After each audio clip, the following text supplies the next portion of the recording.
Okay, guys. Camera better. Everybody loves the camera. Let's go. Let's do this. Creepy fucking manor. Oh shit, You it's must a be person. Nancy. Yes, you must be Clara, Jesselyn's mother. Yes, I want you to know that I'm here to help you with anything you need. that's real sweet, hon. I know you may not want me here since you didn't actually call me yourself. So long as you help me find Jesselyn, you're welcome under what's left of my roof here. Is there anything else I should know that might help me find Jesselyn? Yeah. Keep a suspicious eye on Wade. Wade didn't seem all that dangerous to me. He neglected to tell you about his time spent in jail, I see. As a matter of fact, Wade's a nice guy when he wants to be. And only when he wants to be. I'm happy we have another set of eyes looking for Jesse. But I do hope you know what you're getting yourself into. I just expected to find like fewer people in the abandoned house, I guess. Like I was that was my expectation. I don't know.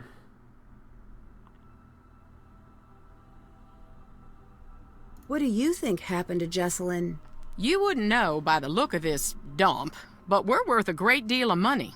Well, that's what I thought this was. But then, no. Not yet, at least. I can't believe I'm praying for a ransom note to show up. It's like someone's trying to punish us. Why do you say that? Thornton Hall was once something truly beautiful. But so much greed and tragedy built up in these walls that when they started to crumble, I wanted to save this place. Make it mine. But I couldn't.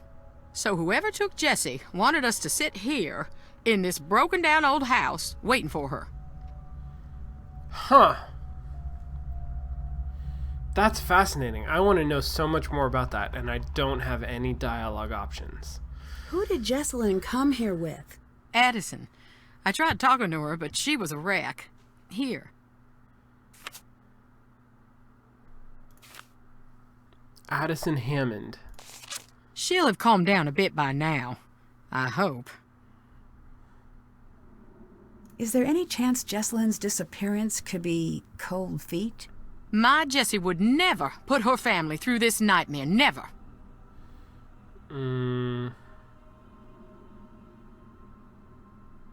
Why is everyone here? That's Shouldn't we be question. out searching for Jesselyn? I closed down the company. The entire staff is out combing the woods. I said, sit home or join the search. You get paid either way. Not a soul stayed home. Jesselyn grew up in the business. She's got a lot of people looking out for her. I can be thankful for that. The police recommended a presence here. They said we'd have a better chance of noticing if something was off here, knowing the place and all.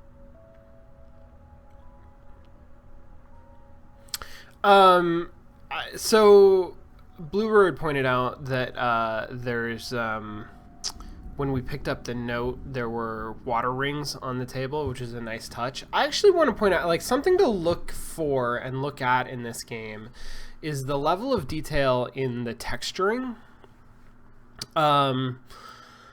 which I think is something that this sort of aesthetic, this kind of like this style of 3D, sometimes like that's something that it battles with, is looking too smooth, like too porcelain, or plastic. And the way that you combat that is with that kind of attention to detail in texture to make the world feel rich. And just looking at this scene, for example, the difference between like, I love that chair that's in the background that's got like a patterned fabric that is worn kind of all around it shows wear, and then it also sort of shows illumination. Like, there's a lot of detail to that. I think that looks really good compared to Clara's outfit, like the clothing that she's wearing, which actually does look kind of unnaturally flat. And I think that we'll see that throughout this game. There will be elements that are really sort of well textured and elements that are less well textured. And you know, I would guess that that's a budgeting issue, right? In a perfect world, the highest level of detail would be everywhere, and you know, in the game, in the realities of production, you have to sort of choose where are you going to put your resources and what things can you sort of get away with being a little bit, in this case, you know, smoother, a little bit more plastic looking, you know, so far I feel like it's done a good job of stepping that game up from Shadow at the Water's Edge.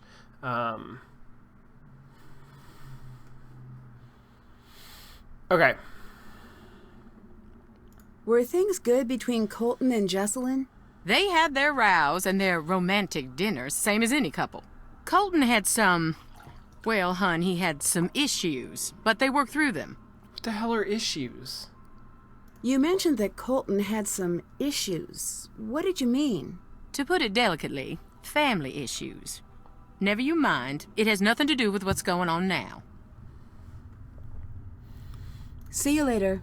Bye. Sergari says that there were 2 2D artists on this game, that's fantastic. I mean, like, keep that in mind as we go through this. The amount of, just the quantity of art that those 2 people produced for this game. And I have known some like really fabulous artists who are incredibly good at, incredibly prolific, productive. And I am just blown away by them every time. Yeah, good, fast 2D artists are a godsend. Espionage in a bonnet. Female secret agents of the Civil War. Fuck. I want to read this book. We're gonna fucking read this book. All right. I'm gonna... Oh, it's only like 3 pages. Okay, 1794. Eli Whitney changed the course of U.S. history when he invented the cotton gin. Labor-saving device revolutionized the plantation economy of the South, cementing dependence on slavery and setting the country on the path to the Civil War. The first shots of the war were fired 1861. So the I forget what the dates on the cemetery were, but that's not it's like that's within that time frame, I think. Turned to espionage to try to gain the upper hand. Famous generals couldn't have accomplished what they did without female spies who played a shadowy part in obtaining state secrets. Rose Greenhollow, Wild Rose Greenhow, member of Washington's elite society and loyal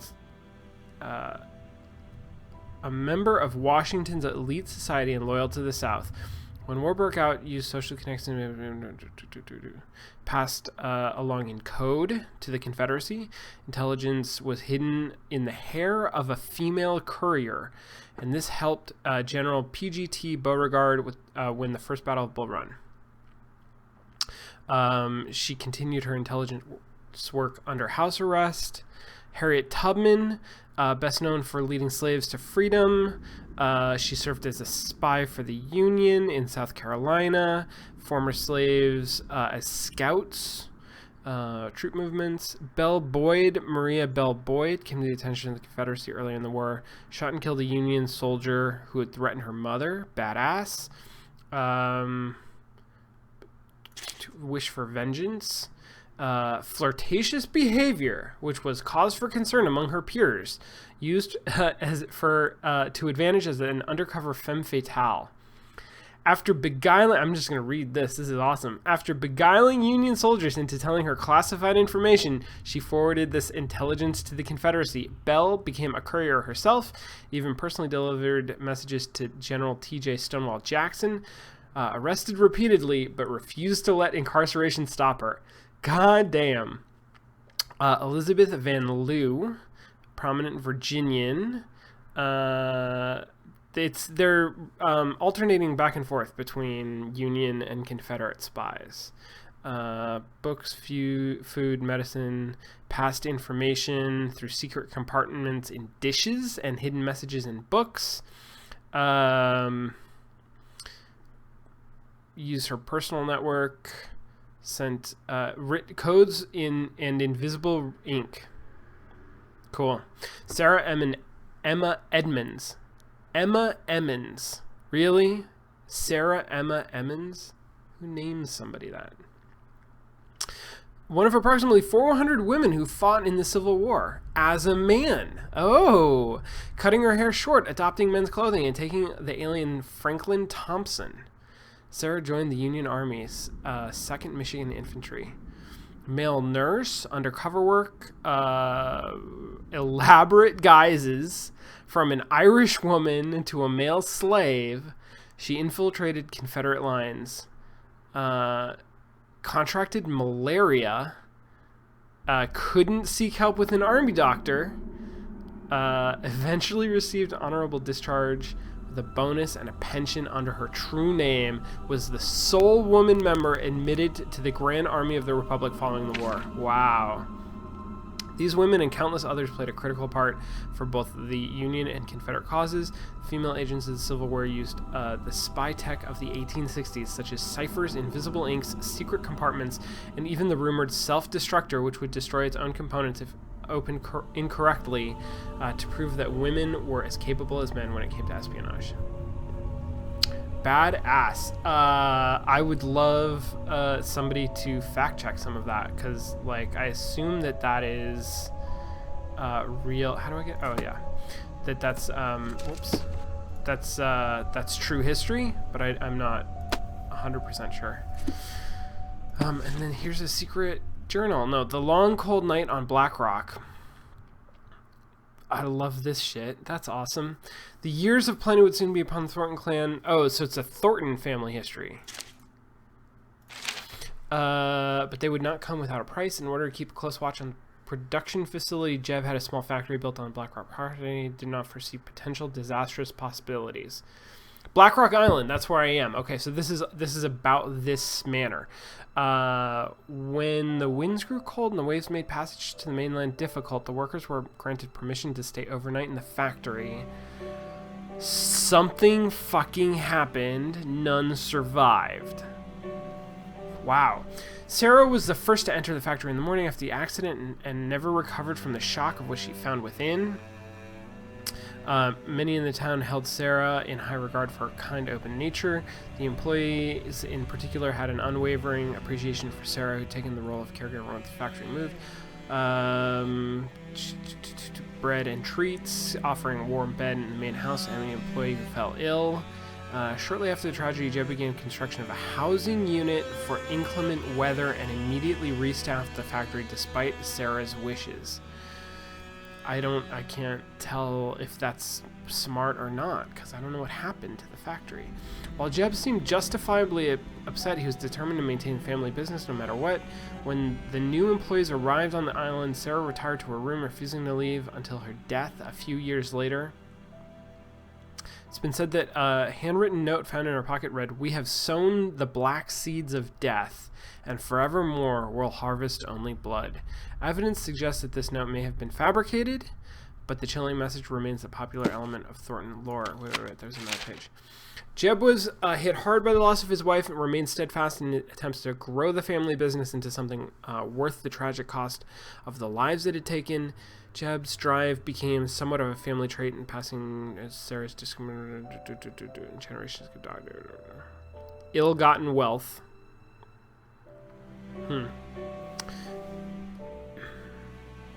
Even the most beloved family members eventually had to choose a side. So again, this is referencing that idea that there's like two sides to the family. Creepy. Jeb Thornton and Sarah Emma Wakeman. Huh.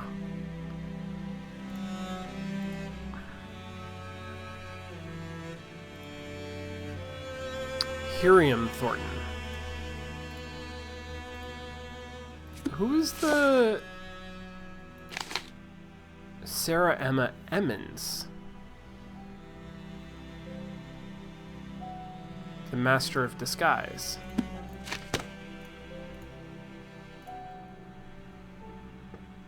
Huh. Interesting. Okay.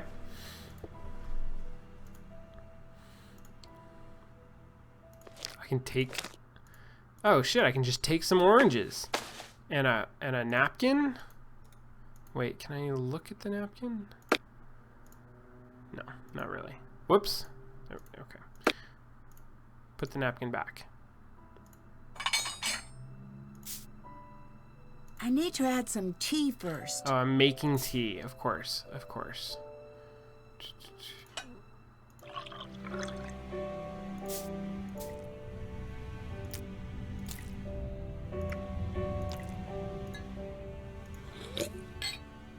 How was that, Nancy? I was gonna pick it up and have one. give it to Clara, but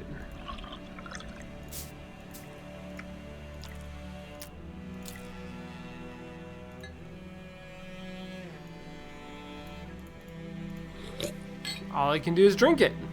That's fine. It's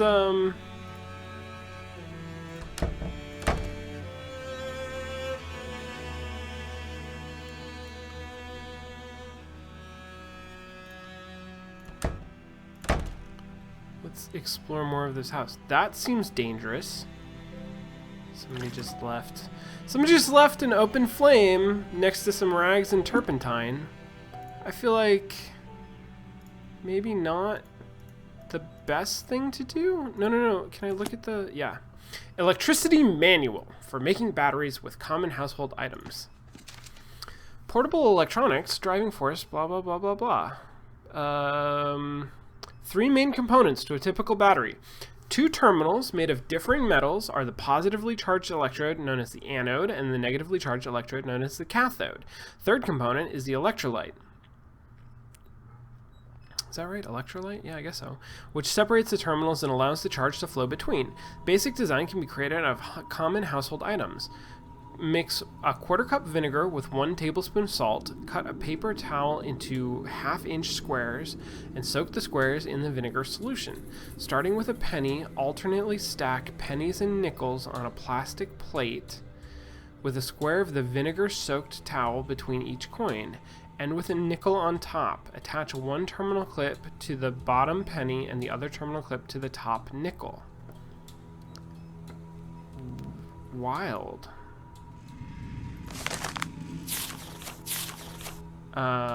That's cool. I have never done that with pennies and nickels. I wonder if those coins still have enough of the proper metals in them for that to work. Take a potato and insert a steel nail approximately 1 inch into the potato.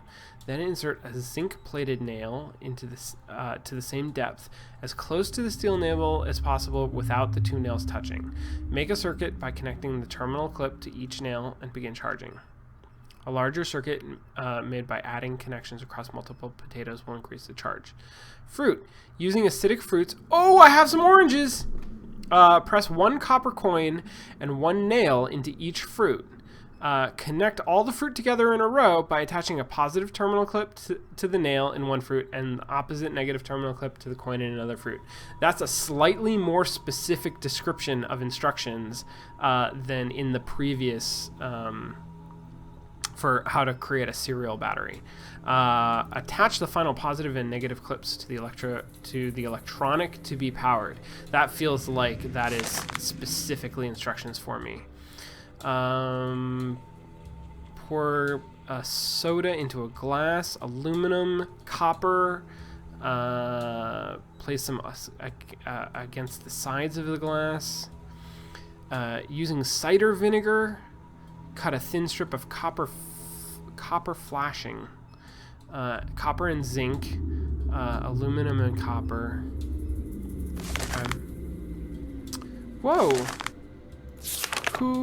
Who are these peoples? I can't take this out, I guess? Huh. I wonder if that's Geraldine and Addison. Maybe? Hotel Chatham, 600 rooms, 500 baths. That's the end of the thing. So I don't actually know, because I haven't used any information in any of these books. But it seems like there is pertinent information on the last page, or at least the information on the last page of each book is of some particular interest. And obviously this was a book where I had to, I'm pretty sure I'm going to be using this. Oh look, it's even labeled plus and minus. I'm going to be using this page, like these instructions. I'm going to find a nail and a coin somewhere. But I wonder if like there's a tendency for people to just flip to the back of the book, and so having like the first book had a summarizing paragraph on the last page. I forget what the second book had, but it was something similar. This has like a different set of information. I don't have all the parts I need. No, I know I don't, but I have some of them. No, you don't want the oranges? You want to do this with soda or something?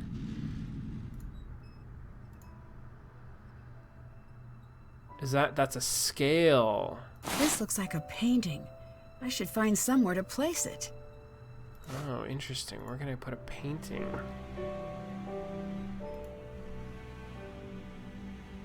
Okay, so there's something... Ooh. All of those, like, hanging, swinging... locked up, like, chained up cloth things. That's crazy. I don't know what all of that is. Oh, it's a cotton gin. Here's a cotton gin. That's cool. I wonder if I'll make cotton.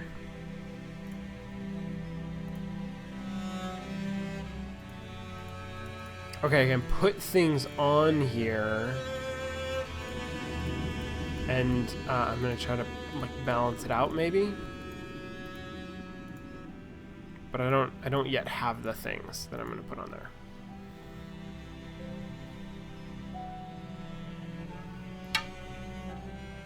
What are you? It's a picker. Oh, it's like a fruit picker maybe? Thornton Family Cotton Processing. This door is from the barn that housed the equipment for processing the cotton. Many a worker lost their fingers in the processing room. That didn't sound good.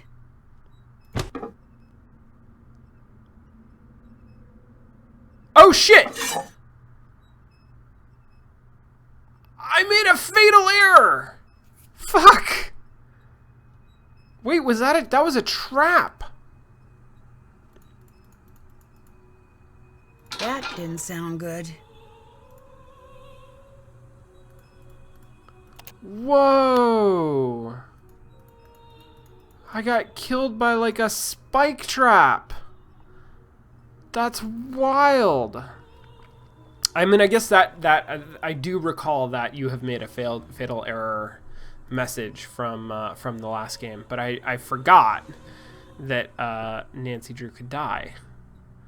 That is definitely a thing that happened. Oh shit! Who are you? What happened? What's going on?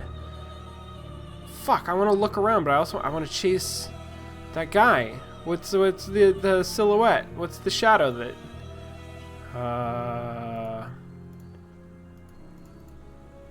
What did it say? Beauregard Thornton. Wait, there was a Beauregard. Beauregard Thornton.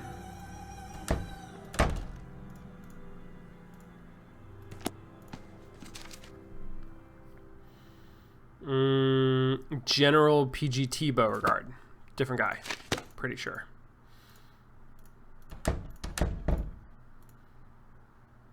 It looks like the painting is missing. Hey, I have a painting. Franklin Thornton. God, I hope that I don't have to remember what these guys look like, because that I'm bad at. Okay, I got some cotton. No, never mind. I can't inspect it. No. Turn around, Nancy. I got some cotton that's got like seeds in it. So it's gotta be ginned. That cotton.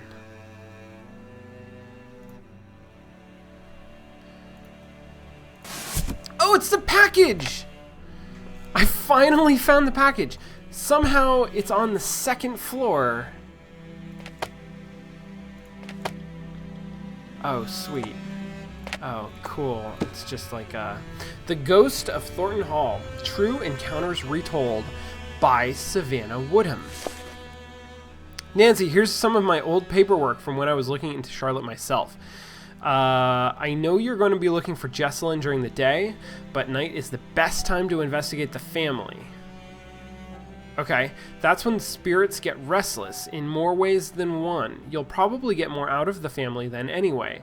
The EMF gadget I included works pretty well on the property. I don't normally use these, but there is a strong correlation between the meter peaking and documented sightings. I know you don't like things that can't be explained, but just because it can't be explained yet doesn't mean you should disregard it. That's good advice. Call me if you want to talk. I don't know what help I can offer, but I'm there if you need me. Good luck, Savannah.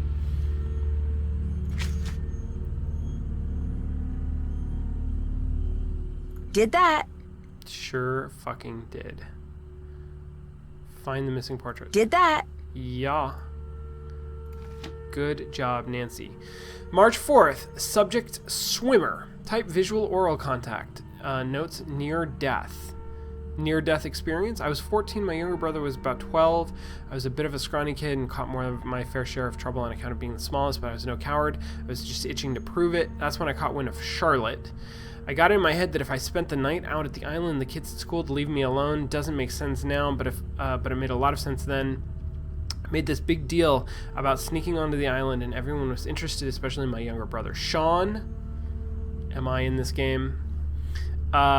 He demanded to come, and to be honest, I was happy to have the company. We spent a while trying to get a boat.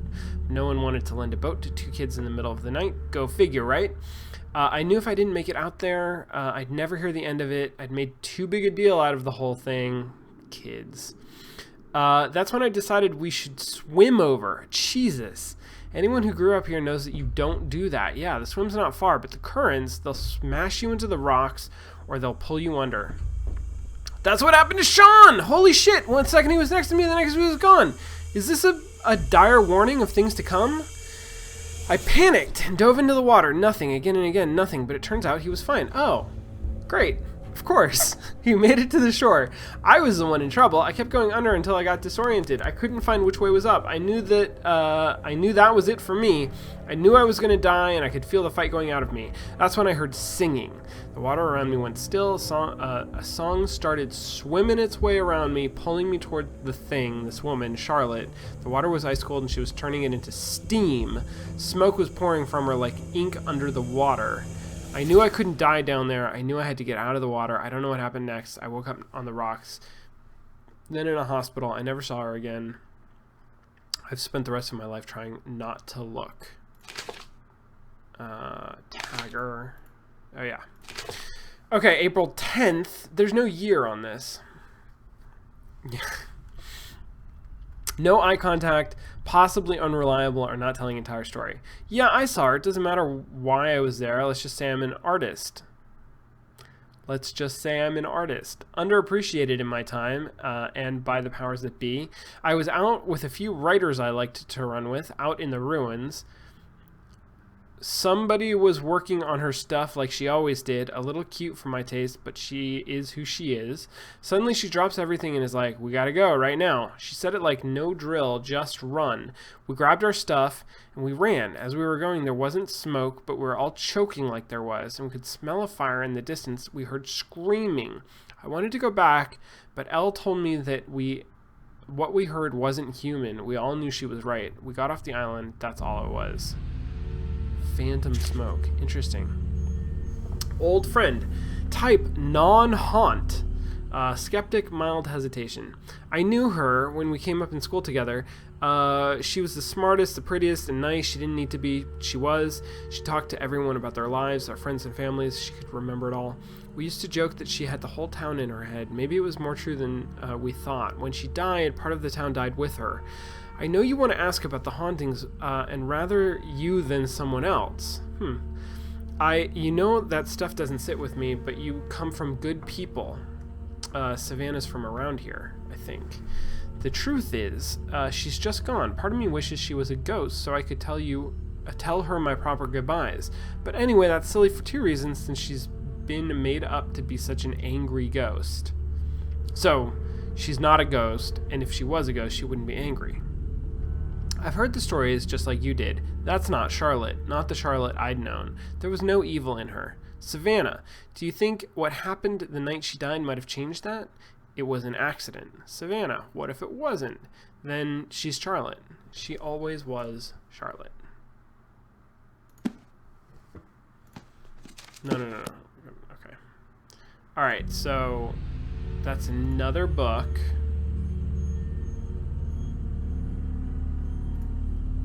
No, that's just that. And what did I got the EMF reader? It's another book, The Thorntons of Black Rock Island. I like that all of these books, like there's a lot of books, and I like that, and I like that they're all pretty short.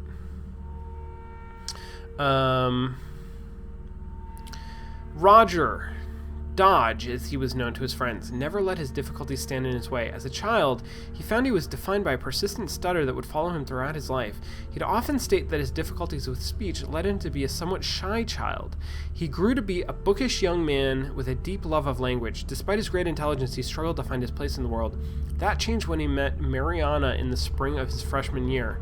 As a boy, he wrote in a letter sent to a longtime friend, I felt sorry for myself because I couldn't speak. Now I only feel sorry for those who cannot listen. Mariana knows how to listen, and she's taught me how to be heard. By all accounts, Mariana was quite taken with Dodge immediately. According to an oft-told anecdote, Dodge once proclaimed that he would love her until the day he could say her name without a single hesitation. On the spot, she declared that he was henceforth to call her Mariana Karenina. The joke solidified into a nickname once the couple noticed the scandalized reaction she received from the stuffier members of the Thornton clan. Always a bit mischievous, so what time period is this? I don't know. Always a bit mischievous, Mariana was never quite in step with the rest of the family. She was known for her wicked sense of humor and often envied the privileged position she held. She often envied for the privileged position she held. Usually the first person that relatives would turn to with a problem, Mariana led the family through many troubled times. But the real trouble began on a stormy night in the middle of winter. Mariana had been asked to meet with the head of a small agricultural company the Thornton business had been hoping to acquire. Papers had been drawn up, but there was still some uncertainty on the part of the company's owners, Madrigal Stock and Grain. Mariana was tasked with assuaging their worries and getting the papers signed.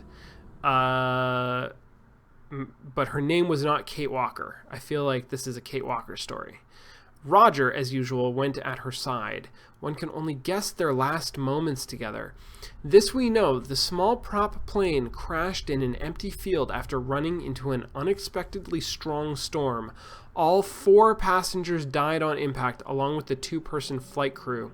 Those who knew the pair knew that at the very least they must have been relieved to have each other's company in those last moments as the plane fluttered down from the sky. How sad is that? Wow. Jackson Thornton. Oh, shit, that is a fucking ghost. Look at oh shit, the ghost is coming for me.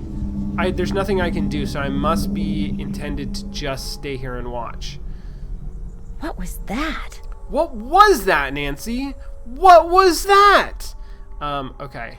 We're going to take a short break, and then we're going to come back and try to figure out what that was. See you guys all in a minute.